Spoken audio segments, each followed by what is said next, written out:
광고 함께 나누도록 하겠습니다. 오늘 8월의 특별한 만남 부흥회 1주차 시작입니다. 이다니엘 목사님 통해서 일터와 영성에 대한 이야기 나눌 거고요. 다음 주까지 이다니엘 목사님 말씀 나누도록 하겠습니다. 유치부서 여름 성경학교 온라인 3주차 진행됩니다. 계속 우리 친구들을 위해서 기도해 주시길 부탁드리고요. 다음 주일 대표 기도는 이호철 집사님께서 섬겨 주시겠습니다. 그리고 돌아오는 월요일 23일, 그러니까 내일이죠. 내일 월요일에는 백현정 집사님 그 조직 검사를 수술로 진행을 하게 됩니다. 여러분들이 좀 잘 기도해 주시고요. 또 좋은 결과 혹은 또 필요하다면 좋은 치료들이 이어질 수 있도록 여러분들께서 손을 꼭 모으고 굳세게 함께 기도해 주시기를 부탁드리겠습니다. 우리 함께 찬양 올려드리며 예배 시작하겠습니다.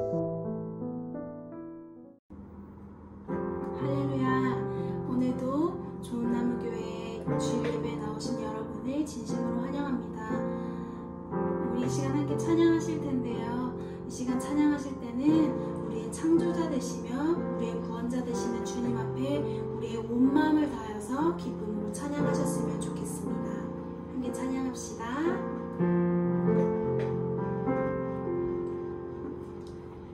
기뻐하며 함께 노래 부르리 소리 높여 할렐루야 부르리 주님 앞에 나와 찬양 드리며 우리 주님과 함께 기뻐하리라. 함께 기뻐하며 기뻐하며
삶을 새롭게 하소서. 새 부대가 되게 하여 주사 주님의 빛 비추게 하소서. 내가 원하는 한 가지 주님의 기쁨이 되는 것. 내가 원하는 한 가지 주님의 기쁨이 되는 것.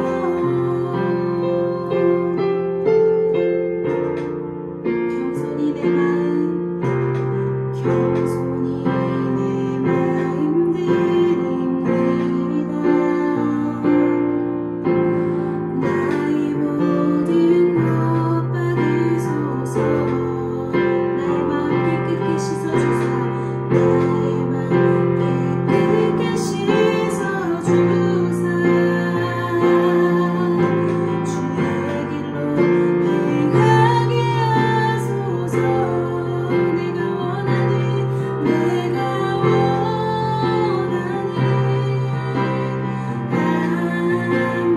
가지 주님의 기쁨이 되는 것. 내가 원하는 한 가지 주님의 기쁨이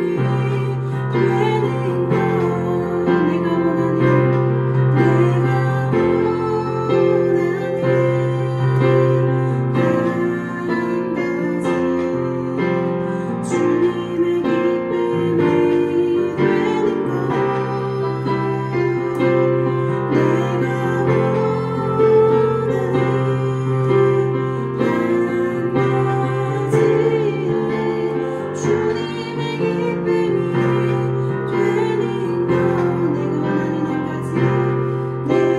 원하는 한 가지 주님의 기쁨이 되는 것. 내가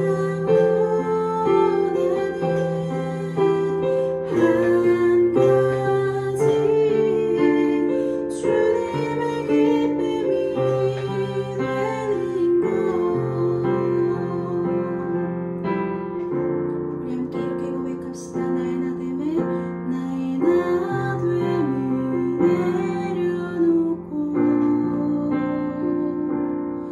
이 시간 주님만 예배합니다. 나의 상황과 생각들까지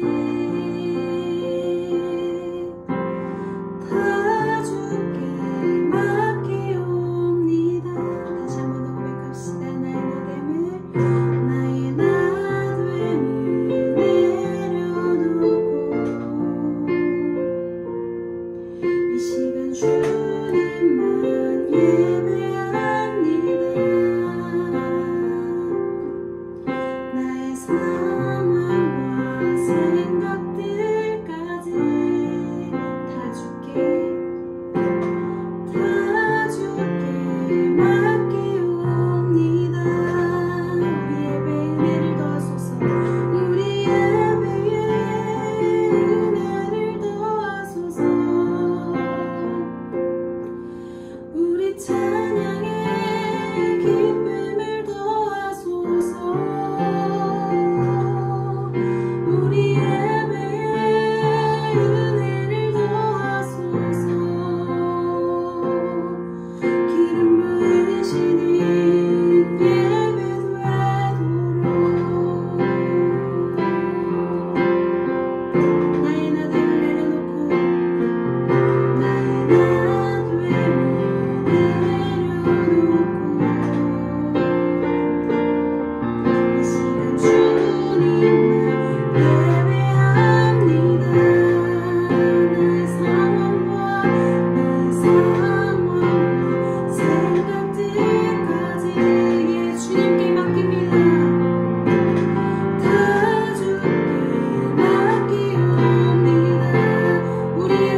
계속되어지는 코로나 상황 속에 오늘도 온라인으로 예배를 드리지만 각자의 자리에서 하나의 마음으로 예배드릴 수 있음에 감사를 드립니다.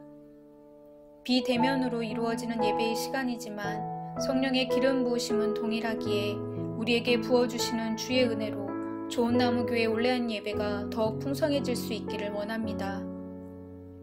사그라지지 않을 것 같던 폭염의 시간들도 이젠 제법 부는 선선한 바람에 조금씩 사라지듯이 코로나의 상황들도 주의 역사하심 속에 조금씩 그 기세가 꺾여지길 간절히 기도합니다.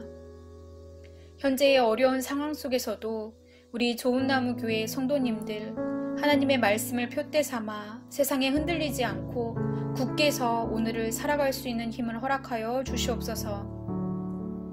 특히 앞으로 진행될 3주간의 특별한 만남을 통해 삶 속 가장 가까운 일상에서 말씀하시는 하나님을 경험할 수 있는 은혜의 시간 되게 하여 주시옵소서. 또한 오늘 이 시간 말씀을 전하실 이 다니엘 목사님께 성령으로 기름 부어주사 지금 우리 교회 성도님들에게 꼭 필요하고 꼭 들어야 할 말씀들이 들려지는 은혜가 있게 하여 주시옵소서. 또한 좋은나무 교회 담임 목사님인 신재철 목사님, 교회의 여러 가지 문제들을 놓고 그리고 성도들의 아픔을 놓고 기도하고 있는 중에 있습니다. 교회를 위해 사역하며 기도할 때 성령 하나님께서 그에게 기름 부어 주시고 하나님의 뜻을 명확하게 알려주시는 은혜가 있게 하여 주시옵소서. 이 예배를 드리는 순간에도 육체적으로 힘들고 고통받는 자들이 있습니다. 이 시간 예배를 통해 위로받을 수 있게 해주시고 또한 육체의 고통이 치유되어지는 놀라운 일들이 일어날 수 있도록 주님 역사하여 주시옵소서. 이 예배 가운데 하나님 함께 해주시고 말씀의 은혜로 우리의 마음을 뜨겁게 하여 주시옵소서. 이 모든 것 우리를 구원하신 예수 그리스도의 이름으로 기도드립니다. 아멘.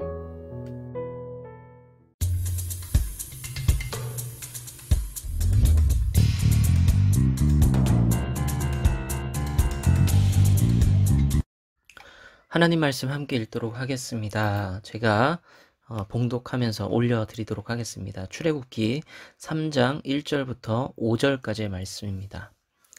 모세가 그의 장인 미디안 제사장 이드로의 양떼를 치더니 그 떼를 광야 서쪽으로 인도하여 하나님의 산 호렙에 이르매 여호와의 사자가 떨기나무 가운데로부터 나오는 불꽃 안에서 그에게 나타나시니라.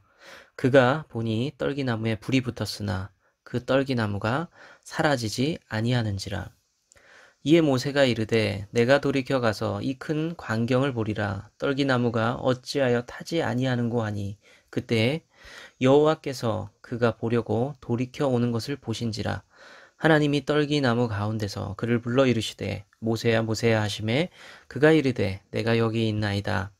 하나님이 이르시되 이리로 가까이 오지 말라. 내가 선 곳은 거룩한 땅이니 네 발에서 신을 벗으라.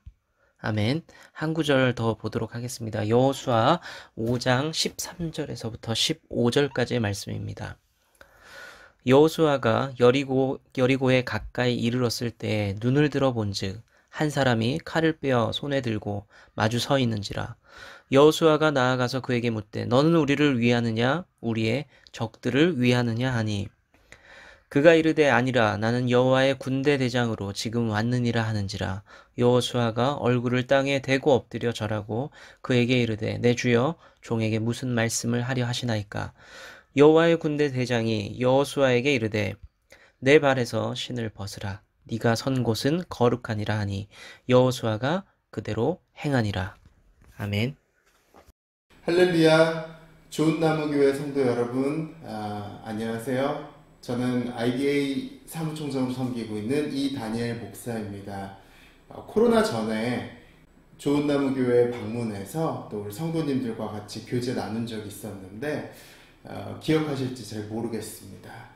그때 제가 메시지를 전한 건 아니었고 방문자로서 또 목사님과 인사 나누고 성도님들과 정겨운 교제를 나눴던 그런 기억이 있습니다.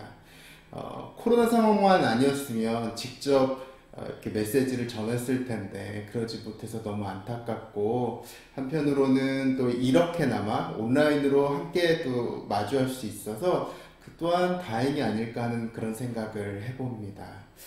이번 주와 다음 주 같이 이렇게 메시지로 마주하게 되었는데, 일터 영성 그리고 선교적 삶이 주제입니다. 그래서 정말 지금 교회 바깥에서 우리가 어떤 삶을 사느냐가 굉장히 중요한 그런 시즌인데, 저와 여러분이 또 말씀을 중심으로 같이 지금 이 시대에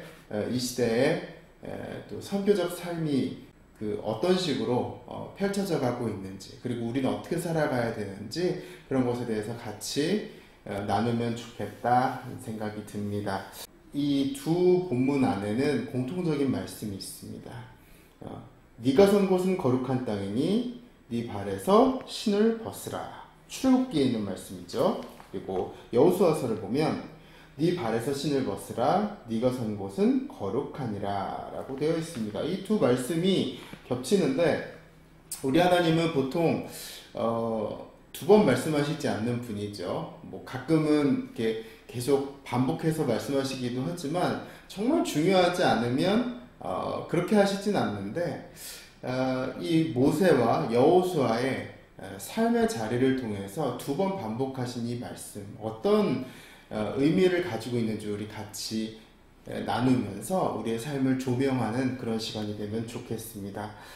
3장 1절에 모세의 자리는 광야죠. 나이 80세의 모세, 광야에 서 있습니다. 모세는 원래 이집트 왕자였죠. 태어나서부터 나이 40까지 줄곧 이집트 제국의 왕궁에서 자랐습니다. 쭉 자라면서 왕궁에서 최고 교육, 또 최고 음식, 그리고 여러 가지 당대에 가장 좋은 것들을 다 몸에 익숙하게 교육받고 장착했던 그런 사람이었습니다. 그런데 거의 40살이 될 즈음에 출생의 비밀을 알게 됐죠. 자신이 이집트 사람이 아니라 본래 히브리 사람, 이스라엘 사람이라는 것을 알게 됩니다. 그리고 자기 동족들이 지금 이집트 제국 안에서 노예 생활을 하고 있다는 것을 알게 됩니다. 그래서 하나님께서 히브리서 말씀을 보면은 하나님께서 이 모세에게 비전을 주셔서 이 민족들을 출애굽시키는 것에 대한 원대한 계획을, 그러니까 본인도 이 계획을 이렇게 감지하게 되는 것이죠. 문제는 뭐였냐면 모세가 너무 젊었습니다. 혈기가 충천했던 것이죠. 그래서 하나님의 이 비전을 알았음에도 불구하고 그는 이 비전을 자신의 힘으로 이루려고 합니다. 그러다가 좀 일이 틀어져서 급기야는 혈기를 이기지 못해서 이집트 땅에서 살인을 저지르게 되고 한순간에 도망자 신세가 됩니다. 광야로 도망 나가게 되는 것이죠. 40살에 이제 이집트 땅에서 쫓겨서 광야로 나왔을 때 모세가 가지고 나간 것은 그렇게 유익한 것은 없었을 것 같습니다. 금붙이라든지 돈을 아무리 많이 가져간다고 한들 그것이 생명을 유지하는데 얼마나 도움이 됐을까요? 특히 광야에서 중요한 것은 물인 것이죠. 오래 못 가지 않았을까 하는 생각은 드는데, 다행히 이드로라고 하는 한 사람의 도움을 받아서 광야에서 잘 정착하게 됩니다. 그래서 자기의 잡도 갖게 되는 것이죠. 양치기. 그래서 아침에 일어나면 양문을 열고 양들을 전부 다 불러 모아서 하루 종일 이 양들을 몰고 물을 먹이고 꿀을 먹이고, 그리고 이제 해가 질 쯤 되면은 이 양들을 다시 터전으로 이렇게 다시 이끌어 놓는 그런 식으로 40년을 살아가는 것입니다. 그리고 이 모세에게는 이드로의 딸 십보라가 이제 와이프가 되는데, 같이 결혼해서 아들들을 또 낳게 되는 것이죠. 잘 정착하게 된 것 같습니다. 한 가지 중요한 것은 뭐냐면, 이 나이 80의 이 모세에게 있어서 과거의 기억은 어떤 느낌이었을까? 40년 전에 이집트 왕자였을 때 그리고 비전과 야망으로 이 패기 넘치는 이 꿈을 꿨던 그 시절 어떤 느낌이었을까? 40년이 지난 이때만 해도 아마도 모세는 그때 기억이 안 나진 않지만 많이 이렇게 풀이 꺾여 있는 것이죠. 그래서 한때 하나님께서 그런 세상을 바꾸고자 하는 의지를 주셨다 그래도 이젠 더 이상 자신에게 힘이 없는 것입니다. 자신에게 어떤 의지를 불태울 그런 도전감도 없는 것이죠. 광야에서 그냥 이대로 누구의 기억에도 이렇게 오르지 못할 정도로 그냥 노바디로 죽어갈 수밖에 없는 그런 사람. 아침에 눈 뜨면 그냥 양치고 또 어두워지면 자고 이제 그런 삶. 근데 그런 삶을 살던 모세에게 하나님께서 나타나십니다. 이것이 이 출애굽기 3장에 있는 말씀인데 하나님께서 모세에게 나타나셨던 이때는 이 장소는 모세에게 매우 익숙한 장소였을 것입니다. 40년 동안 모세가 안 다녀본 장소가 없었겠죠. 광야에서 여기저기 다 다녀봤을 텐데 그 다녀본 길 그리고 특히 떨기나무 늘 봤던 떨기나무였을 텐데 중요한 것은 거기 거룩한 불이 붙어있는 것을 모세가 감각하는 것이죠. 매우 익숙한 상황인데 전혀 없던 기대하지 않았던 상황이 벌어지는 것입니다. 그리고 그에게 떨기나무를 통해서 하나님께서 말씀하십니다. 네가 선 곳은 거룩한 땅이니 네 발에서 신을 벗으라. 모세는 이 뒤에 이 3장 이 6절부터 이 뒤에 하나님께 대해서 5번, 6번에 걸쳐서 계속해서 뭔가 질문을 하는데 이 질문에는 여러분 자세히 보시면 감정이 섞여 있습니다. 하나님, 내가 40년 전만 해도 진짜 힘도 있었고 그때는 뭔가 이룰 수 있었는데 왜 이제야 나타나십니까? 내가 이때 이집트로 다시 들어가게 되면 사람들이 뭘 보고 내가 어딜 봐가지고 내가 구원자처럼 보일지, 그리고 옛날에는 말이라도 정말 줄줄줄줄 잘하는 이집트의 그 수사학을 배워서 사람들을 선동하고 이끌 수 있는 그런 리더십이 됐는데 지금은 아무런 능력이 없습니다. 이런 질문들이 계속 나가는 거예요. 하나님께서는 한마디, 네가 선 곳 거룩한 땅이니 네 발에서 신을 벗으라. 네가 선 곳은 거룩한 땅이라는 이 말씀은 굉장히 중요합니다. 왜냐하면 모세에게 그동안 지난 40년간 이 광야의 땅은 하나님이 느껴지지 않는, 하나님이 없는 것 같은 그런 곳이었습니다. 있을 수 있겠다라고 전혀 생각할 수 없었던 그런 곳.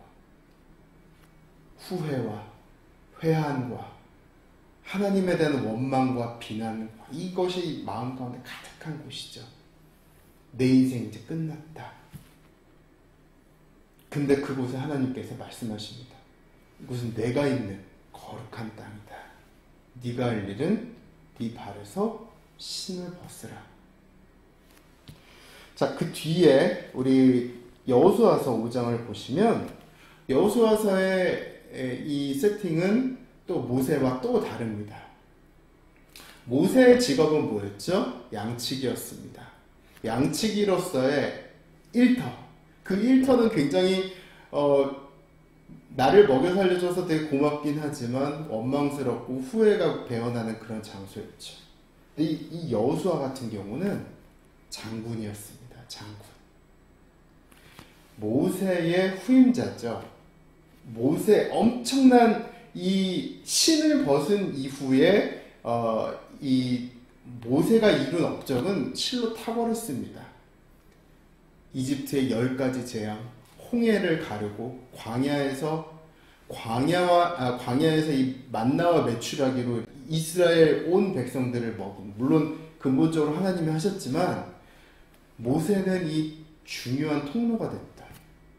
그런 사람이었던 것이죠. 그 사람의 후계자 2대 리더인데 문제가 뭐냐면 여호수아의 이 전시 상황에서의 리더십이 한 번도 드러난 적이 없었다는 거죠. 위기 상황 가운데 리더십이 한 번도 드러난 적이 없어서 이스라엘 백성 입장에서는 기대감도 있었겠지만 저 사람한테서 뭔가 좋은 것이 날 수 있을까라는 그런 물음표가 있지 않았었을까 하는 생각이 듭니다.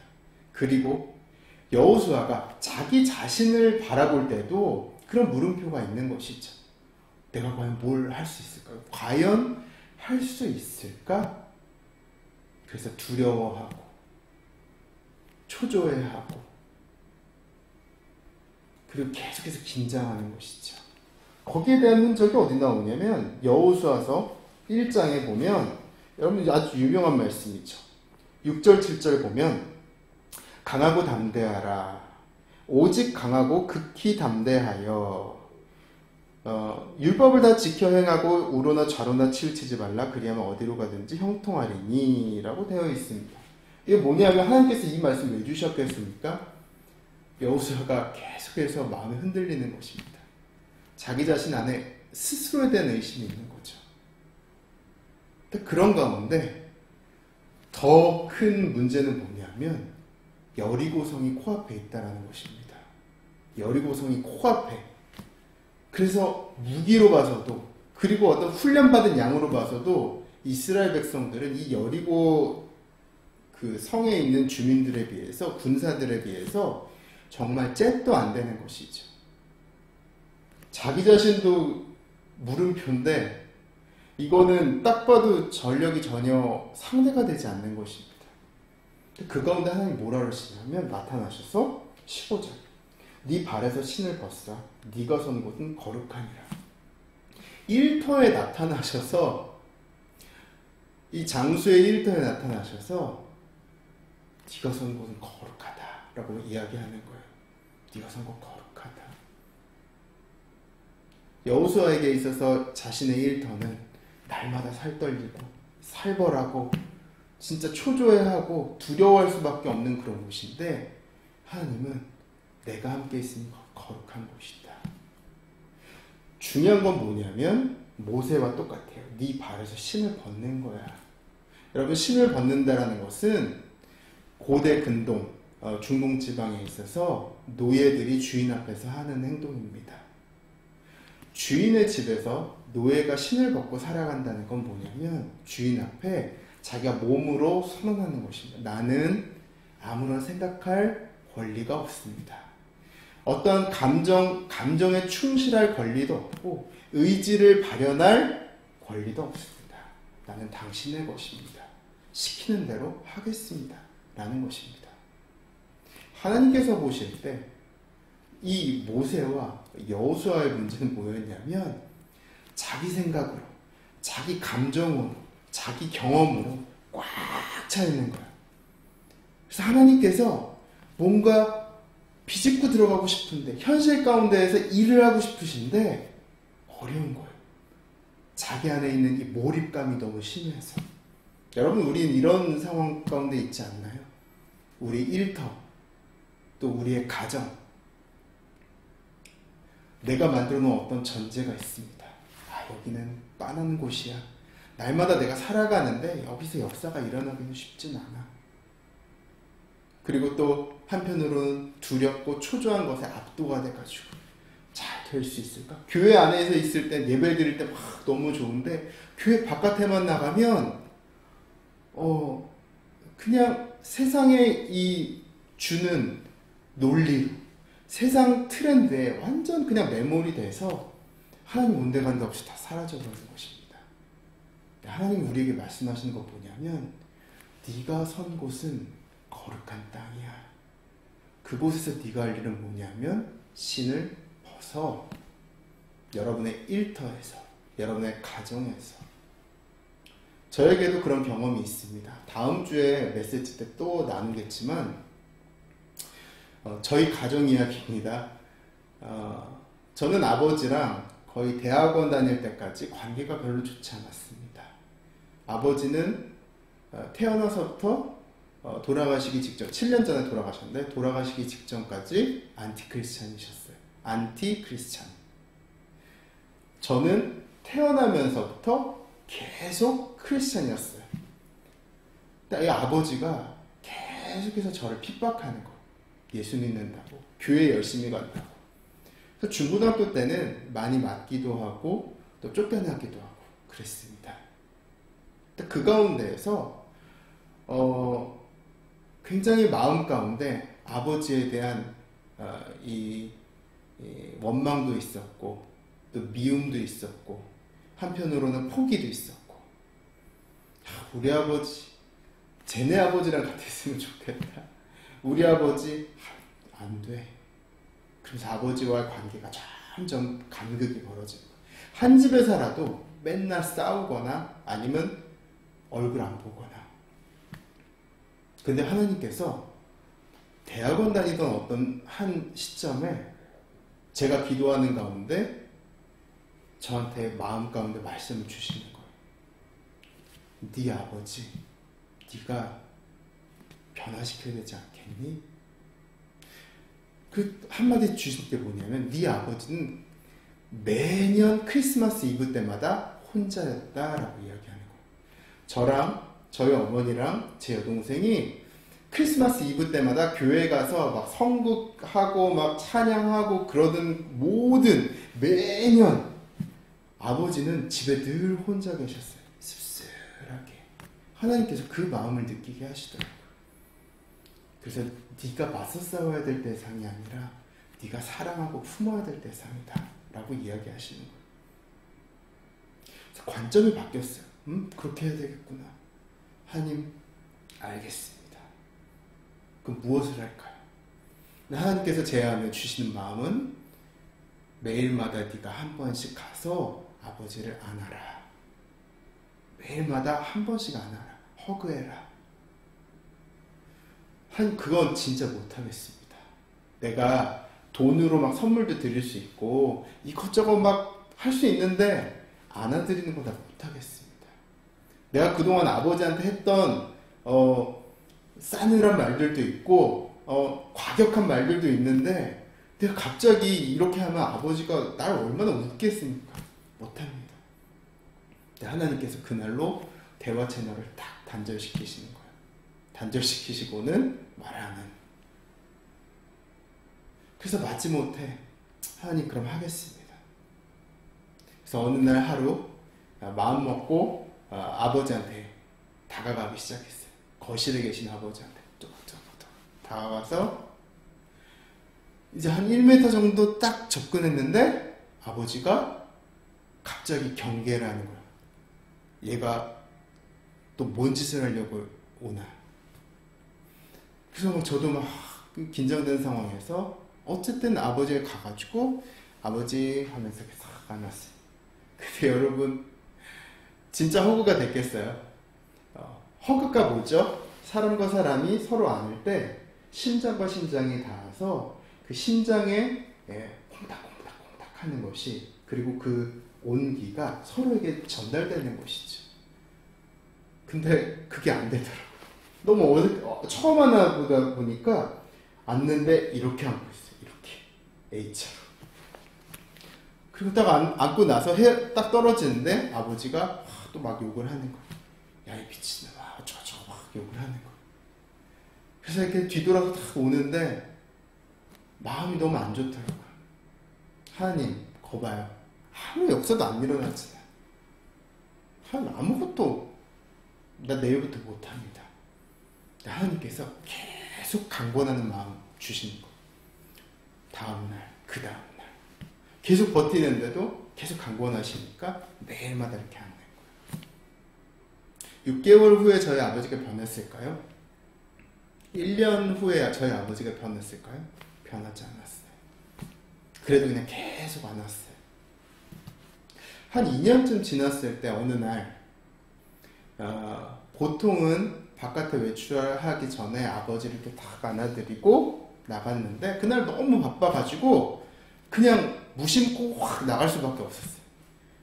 대문 확 열고 나가려고 그러는데 아버지가 저쪽에서 부르시는 거예요. 야, 이찬호! 이찬호! 그러면서 아주 싸늘하게 부르시더니 한마디 하시는 거예요. 오늘은 나 안 안아주냐? 오늘은 나 안 안아주냐? 라고 말씀하시는 거예요. 오, 우리 아버지가 이제 안기는 거에 좀 익숙해지셨구나. 그래서 가서 또 이렇게 안아드렸어요. 그러고 나서 뒤를 돌아보니까 저희 아버지가 그동안 이 싸늘한 말들, 저주와 욕설 이런 것들이 다 사라져 버리신 거예요. 아버지도 저랑 잘 지내려고 막 노력하신 것들이 그제서야 막 와닿더라고요. 아버지 바뀌셨구나. 물론 그 다음에 곧바로 예수님 영접하시진 않으셨어요. 7년 전에 2014년에 폐암으로 돌아가셨는데 돌아가시기 얼마 전에 나도 이제 예수님 영접한다 해가지고 영접기도 하시고 얼마 안 있다가 세례 받으시고 그렇게 돌아가셨습니다. 아들의 입장에서 조금 더 빨리 믿으셨으면 어땠을까 하는 아쉬움도 있긴 하지만 저에게 있어서는 정말로 변할 것 같지 않았던 저희 가정의 분위기 그리고 저희 아버지가 완전히 바뀌었다라는 그리고 온전히 주님의 것이 되었다라고 선언할 수 있었던 그런 과정이었습니다. 저는 제가 너무 좋아하는 신학자이자 정치가가 있는데 아브라함 카이퍼라는 사람입니다. 이 사람은 네덜란드의 신학자이자 수상까지 지냈던 사람인데 이런 이야기를 했습니다. 인간 존재의 모든 영역에서 만물의 주권자이신 그리스도가 내 것이다 외치지 않으시는 곳은 하나도 없다. 다시 한번 읽겠습니다. 인간 존재의 모든 영역에서 만물의 주권자이신 그리스도가 내 것이다 외치지 않으시는 곳은 하나도 없다. 네. 다음 주에 계속해서 나누겠지만 중요한 것은 하나님의 나라를 담지한 저와 여러분을 통해서 하나님께서 그분의 주권을 계속해서 넓혀가기를 원하시는데 그것이 모세가 서 있었던 광야와 같은 아주 고약한 외로운 그리고 고립된 곳일지라도 그리고 여호수아와 같은 정말 극심한 스트레스가 지배하는 두려움과 초조함이 있는 그런 곳일지라도 그곳에 서 있는 사람이 하나님 나라를 마음에 품고 있다라고 한다면 바로 거기서부터 하나님의 주권과 영역과 백성이 늘어나기 시작하는 그런 것이죠. 다음 주에 또 계속 나누도록 하겠습니다. 저는 또 하나 나누고 싶은 것이 있는데 저는 원래 서울에 있는 대형 교회의 부목사였습니다. 한 7년 정도 꽤 큰 교회에서 교육자 생활을 하다가 목사인 상태에서 사회적 기업가가 됩니다. 회사에 취업하게 되고 회사에서 또 좋은 평가를 받아서 단계별로 이렇게 올라가다가 나중에 대표가 됩니다. 사실 목사이면서 그렇게 일하는 것이 쉽지는 않았습니다만 하나님께서 저에게 있어서 일터를 어떤 사명의 장소, 사역의 장소로 허락하여 주셔서 물론 재정적인 부분도 저는 이제 서포트를 회사로부터 충당을 받기도 했지만 정말 비즈니스 그 자체가 선교가 될 수 있었다는 그걸 경험했던 그런 것이었습니다. 사회적 기업가로 하루하루 살던 어느 날 기독대안학교에서 한 곳에서 연락이 옵니다. 선생님이었는데 전화를 하는 가운데 이런 이야기를 들었습니다. 우리 졸업생 누구누구가 졸업하고 나서 갑자기 창업을 한다고 합니다. 근데 탈북민들이 아시다시피 인적 자원도 없고 물적 자원도 없고 근데 창업하겠다는 1년만 있는 것이죠.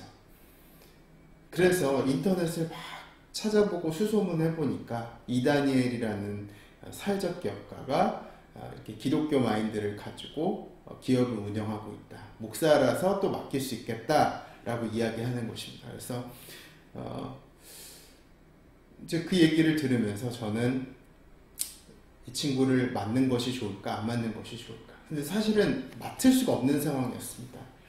여러분 기업하시는 분들 내지는 자영업 하시는 분들 아시겠지만 너무너무 바쁜 것이죠.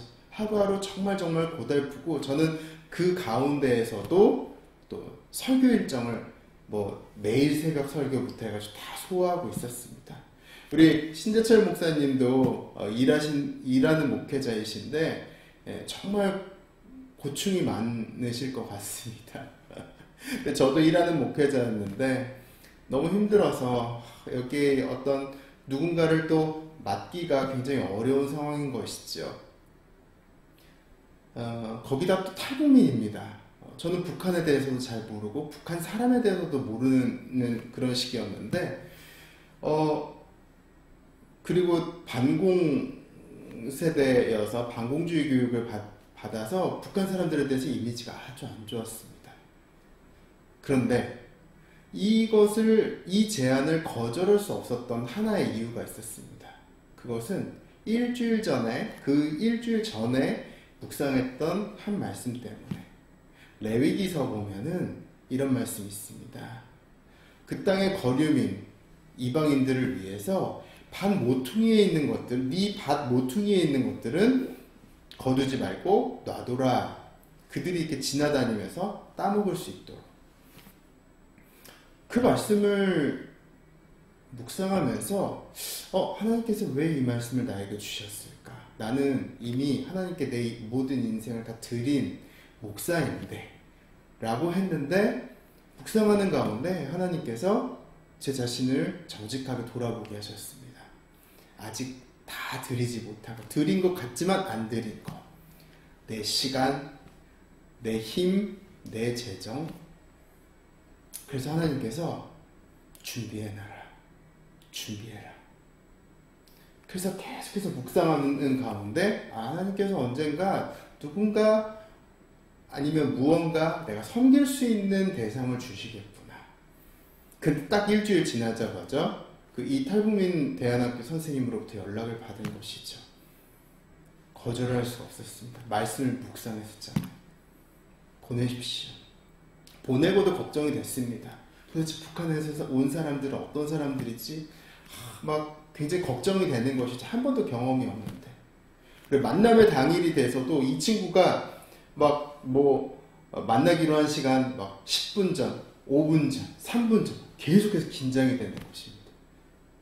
아니나 다를까 이 친구가 사무실 문을 딱 열고 들어왔는데, 들어오자마자 저에게 한마디 합니다. 대표님, 제가 듣기로는 목사라고 들었는데 제가 어떤 사람이냐면 한 달 전에 내가 이 성경책을 팍팍팍 다 찢어가지고 기름을 붓고 불태웠습니다.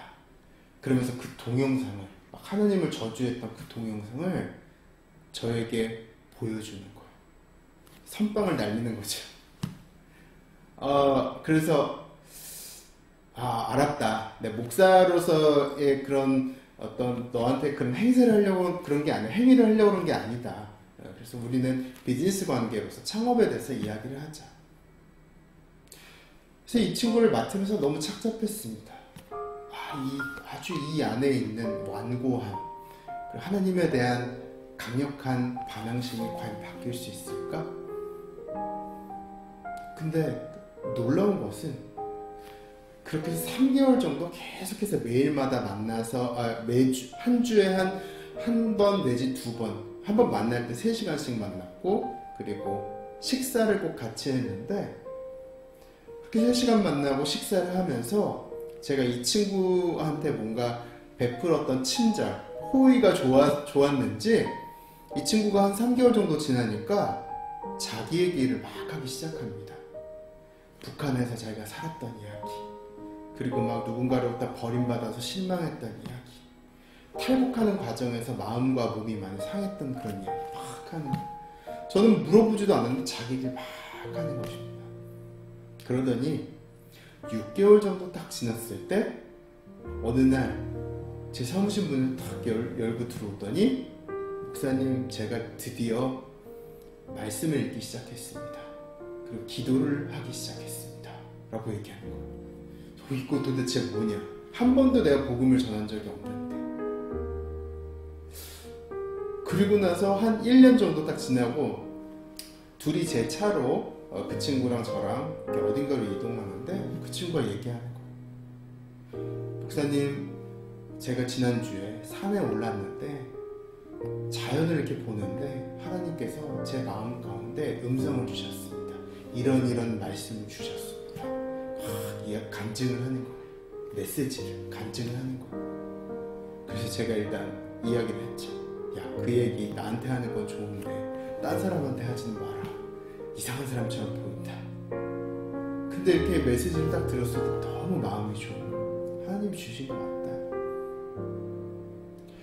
근데 저는 이 탈북 청년 그리고 통일한국을 생각했을 때, 야, 내 마음 가운데 안 된다라고 딱 선을 그어놨던 것들, 변하지 않는 영역이야, 변하지 않는 곳이야, 변하지 않는 사람이야 라고 했던 것들이 막 변하는 거예요. 그 중요한 건 변하는 게 나를 통해서 변하는 거예요.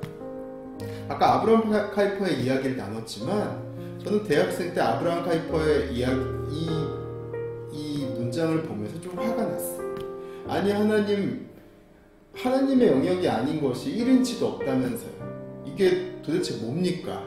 근데 왜 세상은 이렇게 많이 망가지고 우리의 1터는 노동 환경이 너무 안 좋고 자연은 점점 망가지고 있고, 왜 그렇습니까? 근데 하나님께서 이 1년의 일들을 통해서 저에게 주신 메시지는 뭐냐면 변화는 너로부터 시작되는 거야. 변화는 너로부터 시작되는 거야. 하나님 나라의 확장되는 그 방식, 다음 주에 나누겠지만, 하나님 나라를 품은 나로부터 이것이 흘러 넘쳐서 주변으로 나아가는 것이죠. 하나님께서 저와 여러분 그리고 지금 이 시대를 바꾸시는 방식은 그렇게 장황하지 않습니다. 거대하지 않습니다. 그런 것도 일어날 수는 있겠지만 결국은 하나님 나라의 확장은 한 사람 한 사람의 마음, 그리고 그 변화된 사람의 삶, 그것을 통해서 우리 주변의 사회가 변하고 경제가 변하고 환경이 변하고 가정이 변하고 일터가 변하고, 제가 그랬던 것처럼 그 변하지 않는 방식인 것 같습니다.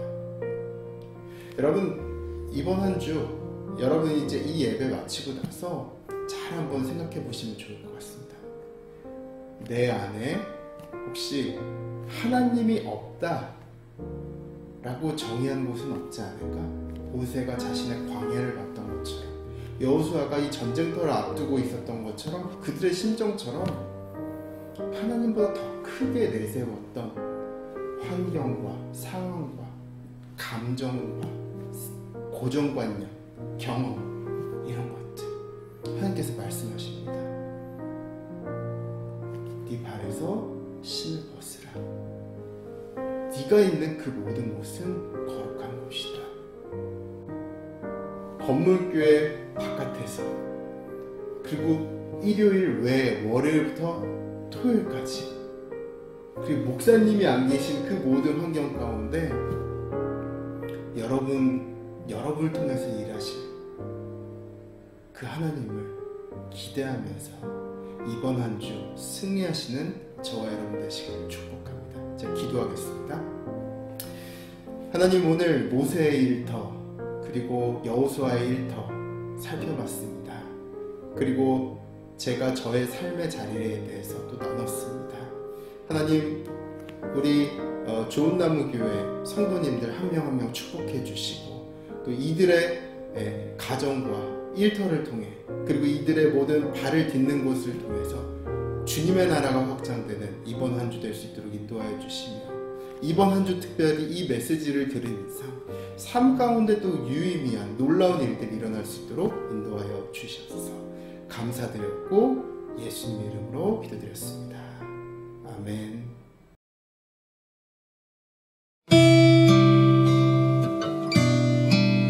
우리의 길 첫째, 우리는 오직 예수 그리스도를 섬기는 믿음의 가족으로서 정체성을 가집니다. 둘째, 우리는 서로를 향한 사랑과 용서를 통해 이 땅에서 천국의 쉼을 누립니다.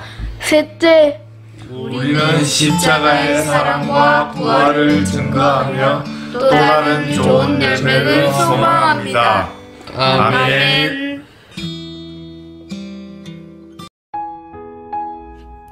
이제 우리가 서로를 향해 축복하며 기도하도록 하겠습니다. 사랑하는 좋은나무교회 성도님들이 주 안에서 강건하시기를 축복합니다. 사랑하는 목사님께도 강건의 축복이 함께하기를 소망합니다.